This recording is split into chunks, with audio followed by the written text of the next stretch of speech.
Brought to you by BPCL, Bharat High Star Cooking Stove. Bharat high star stuff, save more serve more. नमस्कार, आप देख रहे हैं बिस्तक और मैं हूं आपके साथ श्रेया ठाकुर। इस हफ्ते बाजार में काफी तनाव देखने को मिला, हमें बाजार में काफी उठापटक हुई है, लेकिन अगला हफ्ता बजट वाला हफ्ता है। क्या कुछ एक्शन उस हफ्ते बाजार में देखने को मिल सकता है, सब पे चर्चा करेंगे। और चर्चा में हमारे साथ जुड़ने के लिए मौजूद है मार्केट एक्सपर्ट जगदेव जी। सर नमस्कार। जी नमस्कार।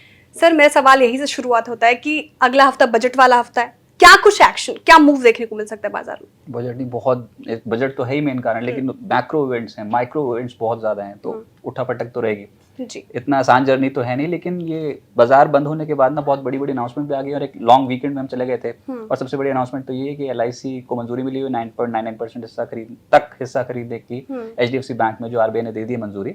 तो उसका असर निफ्टी पे भी देखने को मिलेगा, निफ्टी बैंक पे भी देखने को मिलेगा। लेकिन अगर इंटरनेशनल मार्केट से क्यूज लोगे तो US में GDP फिगर्स आए थे, उसके बाद US मार्केट्स थोड़ा एक्साइट होकर थर्सडे को बंद हो गए। देखना होगा शुक्रवार का सेशन वो कैसे बताते हैं। वैसे US के जो 2023 के जो GDP फिगर्स हैं वो चाइना से बहुत अच्छे आए हुए हैं। अच्छा। तो ये सबसे बड़ी इकॉनमी साबित हुई है ग्रोथ के लिहाज, तो उसका असर तो देखने को मिल ही रहा है अमेरिकन मार्केट पर। देखते हैं शुक्रवार के सत्र को वो कैसे भुनाते हैं।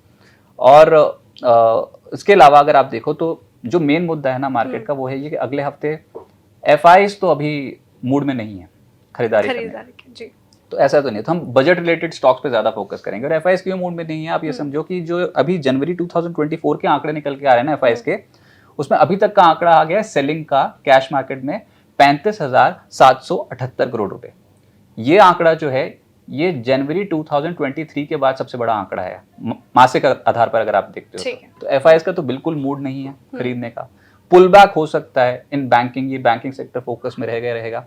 प्री बजट बाइंग भी देखने को मिलेगी, लेकिन FIs बढ़ चढ़कर हिस्सा नहीं रहेंगे। FIs हिस्सा लेंगे पोस्ट बजट, ऐसा लग रहा है। पहले वो अच्छी तरीके से देखेंगे बजट में, वैसे बजट नहीं है, this is vote on account जो इस बार आ रहा है, इसमें बड़ी बड़ी घोषणाएं एक्सपेक्टेड नहीं है, लेकिन वो देखेंगे कि क्या लोक लुभावन अनाउंसमेंट तो नहीं कर दी सरकार ने इलेक्शन से पहले, और ग्रोथ पे फोकस है सरकार का नहीं, तो उसके बाद FIs अगर वापसी करना चाहें तो वो करेंगे। अभी तक तो दूर दूर तक कहीं नामो निशान नहीं है कि FIs कुछ खरीदारी कर रहे हैं, और पिछले सत्र में भी 6,000 करोड़ रुपए के आसपास की दिवाली हमने FIs की देखी है। ग्रोथ ओरिएंटेड अगर बजट रहा तो उसके बाद आप देखोगे धीरे धीरे करके खरीदारी बढ़ेगी मार्केट में। और अब सबसे बड़ा मार्केट के पास उसके बाद जो ट्रिगर चले जाएगा, that will be interest rate के ऊपर RBI का स्टांस क्या होता है।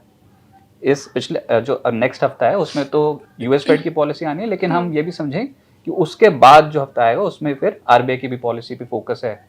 तो बहुत कुछ होने वाला मार्केट में, लेकिन मेजरली तो हम वोट ऑन अकाउंट को ही ट्रैक कर रहे हैं और HDFC बैंक को। जी हाँ सर, उसी से मेरा अगला सवाल ये है कि 25 जनवरी को बाजार बंद होने के बाद जो खबर आई HDFC और LIC को लेके कि LIC को HDFC बैंक में 9.99% तक की हिस्सेदारी खरीदने की मंजूरी RBI ने दे दी है, तो इसका असर जो है वो HDFC के शेयरों पे क्या पड़ेगा? और बाजार के लिहाज से भी बहुत बड़ी खबर दिख रही है, तो क्या असर पड़ेगा बाजार? बहुत बड़ी खबर है, तेजी क्या देखने को मिल सकती है हमें? अभी 5.19% हिस्सेदारी है HDFC बैंक में LIC की, और LIC सबसे बड़ा फाइनेंशियल इंस्टीट्यूशन है डोमेस्टिक जो कि शेयर बाजार में पैसा लगाता है। HDFC बैंक के ऊपर और स्टेक 9.99% तक ले जाना चाहता था LIC, और RBI ने उसकी मंजूरी दे दी है और 1 साल के अंदर करना होगा, लेकिन मुझे लग रहा है अगले हफ्ते से शुरू हो जाएगी खरीदारी। बहुत बढ़ चढ़ के ना हुई, लेकिन अगर हिंट भी मिल गया मार्केट को तो फिर वो जो पंटर्स होते हैं ना, जो बिकवाली करके बैठे होते हैं, शॉर्ट सेलर्स जिन्हें हम कहते हैं, वो थोड़ा पैनिक में आ सकते हैं और उसके कारणवश स्टॉक संभल सकता है। तो HDFC बैंक संभल गया तो आप ये समझो कि अब भाई बाजार में जो एक सबसे कमजोर तबका है ना, सबसे कमजोर कड़ी है जो मार्केट की, वो बैंकिंग ही है। रिजल्ट जैसे मर्जी आ रहे हो बैंक्स के, लेकिन बैंक्स उतनी स्ट्रांगली चल नहीं रहे हैं। निजी क्षेत्र के बैंक, सरकारी तो फिर भी ठीक है, लेकिन निजी क्षेत्र के बैंक उतने चल नहीं रहे हैं।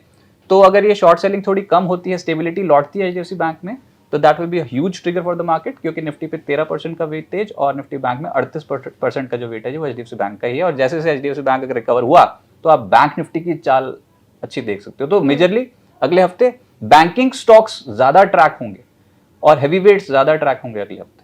ठीक है, अगले हफ्ते देखना तो लाजमी है कि कैसे बैंक निफ्टी परफॉर्म करता है और निफ्टी भी परफॉर्म करता है। लेकिन सर अगले हफ्ते वो कौन से बड़े ट्रिगर्स हैं जो बाजार की दिशा और दशा तय करेंगे? हाँ, ये 3 दिनों की छुट्टी आ गई थी, जी, लॉन्ग वीकेंड हो गया। यस। तो 29 जनवरी को जब बाजार खुलेगा तो हम जो ट्रिगर्स हैं उसमें आप मैक्रो इवेंट्स में आपको पहले बता देता हूँ। 31 जनवरी को यूएस फेड की पॉलिसी आएगी, वो है बड़ा ट्रिगर। लेकिन इस बार ब्याज दरों में वहां पर कोई छेड़छाड़ होने वाली है नहीं, पर देखना होगा कि यूएस फेड चेयर जो है वो कब बताते हैं कि कब से वो एक्सपेक्ट कर रहे हैं कि ब्याज दरों में कटौती हो सकती है। अमेरिकन मार्केट में वैसे उनको खुद नहीं पता चल रहा कि ब्याज दर घटाने की नहीं घटा रही। कभी वो बोलते हैं कि मार्च ऑनवर्ड्स, कभी उसको 1 महीना और आगे ले जाते हैं, और कभी इसका बोलते असर हैं हमारे भारतीय बाजार पे भी पूरे वर्ल्ड मार्केट पे देखने को मिलता है। वो कभी कहते हैं पूरे 2024 में भूल जाओ कि ब्याज दरें कम होंगी। अब हमको भी नहीं समझ में आ रहा कि ब्याज दरें कम होंगी, नहीं तो ये थोड़ा दुविधा वाली स्थिति बनी हुई है। ऊपर से 31 जनवरी को इकोनॉमिक सर्वे भी पेश हो जाएगा। ये बजट से एक दिन पहले आता है इकोनॉमिक सर्वे, तो भारत में इकोनॉमिक सर्वे पेश होगा 31 जनवरी को, उसको डिकोड करेंगे। बिस्तक पे आप सबसे बड़ी कवरेज देखोगे, क्योंकि इकोनॉमिक सर्वे से ही आपको पता लगता है कि सरकार ने जो रोड मैप बनाया था उसके ऊपर कितना उन्होंने कामयाबी हासिल करी हुई है। और 1 फरवरी को वोट ऑन अकाउंट आएगा, वो इस समय बाजार के लिए सबसे बड़ा ट्रिगर है। उस पर तो बिस्तक की आप सुबह से लेकर शाम तक सबसे बड़ी महाकवरेज देखोगे। स्टॉक मार्केट भी साथ साथ और बजट पे भी लाइव साथ साथ। तो और उसके बाद जो सबसे बड़ा ये ट्रिगर है दैट इज एचडीएफसी बैंक और एलआईसी वाला जो इस बार मुद्दा है। एलआईसी को मंजूरी मिली हुई है कि अपना स्टेक बढ़ा दें एचडीएफसी बैंक में। लेकिन बजट से रिलेटेड जो स्टॉक्स होंगे वो फोकस में रहेंगे, क्योंकि मात्र 3 ट्रेडिंग सेशंस रह जाएंगे वोट ऑन अकाउंट आने में। और बैंकिंग जैसे हम कह रहे हैं वो एक थोड़ा बहुत ज्यादा पिट गया है सेक्टर, तो निचले स्रोत से खरीदारी की उम्मीद ज्यादा बन गई है। अभी ऐसा लग रहा है बाजार पे 31,200 के आसपास आके ये बाजार में थोड़ा सपोर्ट मिलने की कोशिश करेगा निफ्टी पे, और हायर साइड पे 31,700 एक अच्छा रेजिस्टेंस लेवल है, एक जोन है, उसको पार करना फिलहाल मुश्किल लग रहा है। और अब मैं इसलिए भी कह रहा हूँ क्योंकि 31,500 के लेवल के नीचे नीचे हैं, इसका मतलब हम निफ्टी पे 20 दिन की औसत के नीचे नीचे हैं, और 50 दिनों की औसत जो है वो 21,091 है।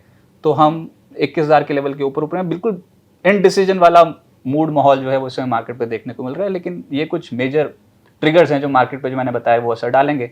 और ऊपर से हफ्ते में, अगले हफ्ते में नतीजे तो मतलब ये समझो कि नतीजों का तो सिलसिला से जारी ही है। हाँ, लेकिन ये ना ये पूरे हफ्ते में आप देखोगे ITC, Bajaj finance, NTPC, Bajaj Finserv, doctor Reddy's, L and T, Maruti, Sun pharma, सबके हाँ, इन सबके नतीजे। उसके अलावा फिर आप देखो कि और भी बहुत हैं, गोदरेज कंज्यूमर है, Adani enterprises, Adani ports, Titan, Tata Motors, भरमार लगी हुई, यूपीएल, इन सब के नतीजे। तो माइक्रो लेवल पे भी बहुत बड़ा खेल होगा, और मैक्रो तो मैंने आपको ऑलरेडी बता दी। जी बिल्कुल, हालांकि आपने वो इम्पॉर्टेंट लेवल्स भी बता दिए आई थिंक, लेकिन सर अगला हफ्ता बहुत ही एक्शन पैक्ड रहने वाला है मेरे ख्याल से। एक बार और मैं चाहती हूँ कि दर्शकों को, कि मेरी भी दिलचस्पी रहती है कि वो इम्पॉर्टेंट लेवल्स हमारे दर्शकों को बता दें, निफ्टी और बैंक निफ्टी के इम्पॉर्टेंट लेवल्स। जी, तो फिर सबसे पहले निफ्टी जो क्लोजिंग आई थी वो थी 21,352 के लेवल पे। अगर आप पिछले सत्र में देखो तो 101 अंक नीचे बंद हुए थे, लेकिन पूरे हफ्ते में देखो 219 पॉइंट्स उड़ गए। तो ऐसे में जो निफ्टी का सपोर्ट अभी निकलता है 21,260 का और 21,210 का निकलता है। इसके नीचे जाने की अभी उम्मीद है नहीं, और मैं कह रहा हूँ कि बैंकिंग सपोर्ट कर जाएगा, एचडीएफसी बैंक सपोर्ट कर जाएगा जी। तो थोड़ा थ्रस्ट वहां से भी मिलेगा।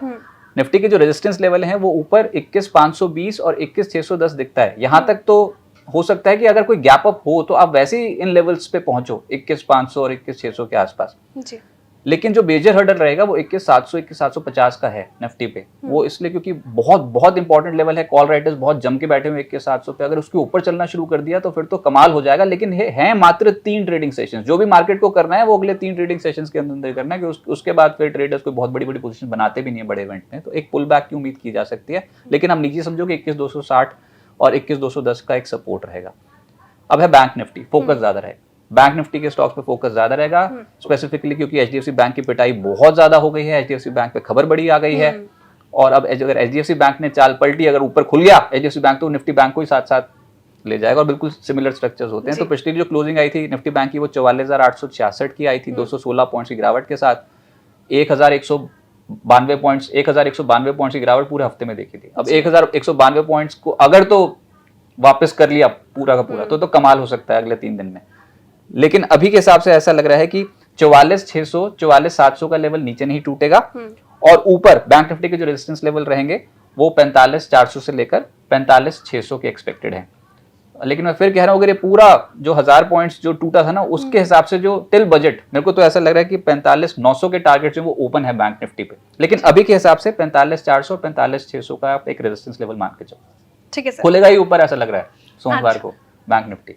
बहुत फोकस है बिकॉज ऑफ HDFC बैंक। बहुत बड़ी खबर आई और ये जरूर इसका असर बाजार पे देखने को मिलेगा, स्पेशली बैंक निफ्टी पे। लेकिन सर अगला हफ्ता कैसा रहेगा वो आपने हमें बताया, वो भी हमने जाना, और बहुत बहुत शुक्रिया हमसे बात करने के लिए और दर्शकों को एनलाइटन करने के लिए इस पूरी खबर के साथ। अगले हफ्ते क्या कुछ एक्शन देखने को मिल सकता है, सब कुछ आप सिर्फ और सिर्फ बिस्तक पे देखेंगे, तो बने रहिए बिस्तक के साथ। नमस्कार।